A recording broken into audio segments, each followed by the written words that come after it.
Hangad ka rin na kag magsiradya diri sa Maradula Festival diri sa Barangay Concepcion, Siyudad sang Talisay.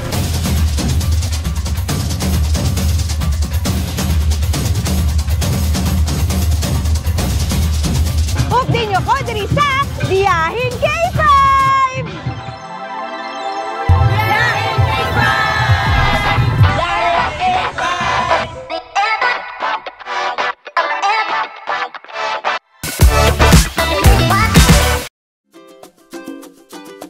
Aton ginbisita ang Barangay Concepcion kung saan sila nagahiwat sa ilang Maradula Festival. Kung trip mo ang mga prutas nga Maradula, diri ka na!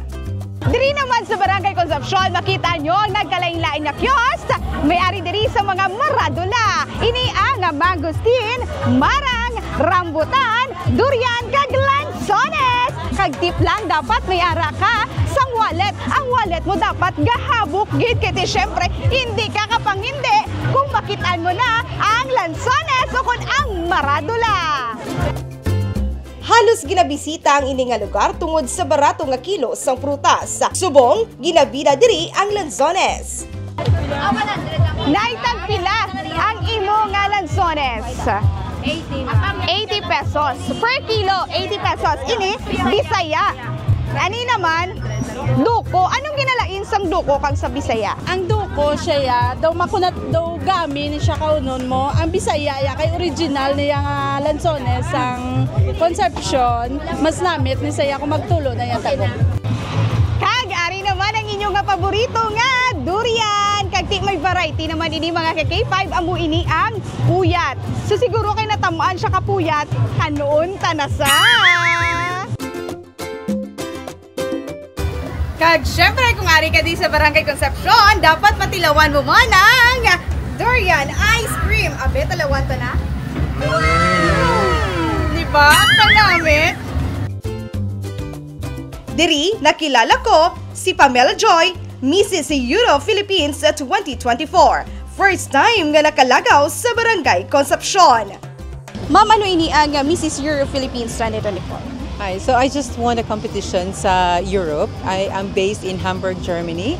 And last August 10, we have a competition for all the Filipino community all over the Europe. This is my first time to visit the place. First time ko mag-experience ang Maradula. I am really happy kay among gina siya ang na-miss na kon nga mga fruits if you're living abroad. I've been living outside the country for 20 years. So every time I come back home, among gina ang ginapangita ko nga mga fruits. So I'm really happy that I'm here. Kamusta ang sabor kung sang natilawan mo na? Abaw, namit-namit yun. I have tried lanzones, very sweet. Ang rambutan also. I'm going to try the durian later. And ang marang nan. Kaya among gina mga paborito. Gani, kung may piyesta, may sinaot man sa dalan. Sa tuwigan nga ginaselebrar naton ang Maradula Festival, mayara sang 5 ka grupo ang nagpailis-ilis sa ilang saod diri sa street sa Barangay Concepcion.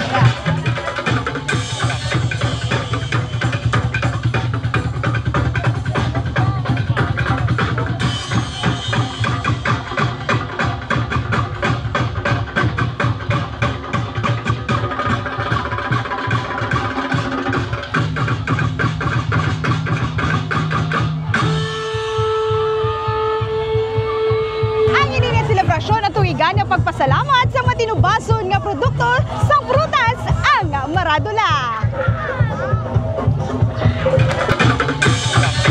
Nangimasa ko ginang dalanon sa Barangay Concepcion, Talisay bangod sa mga dumulong nga nagbisita sa lugar.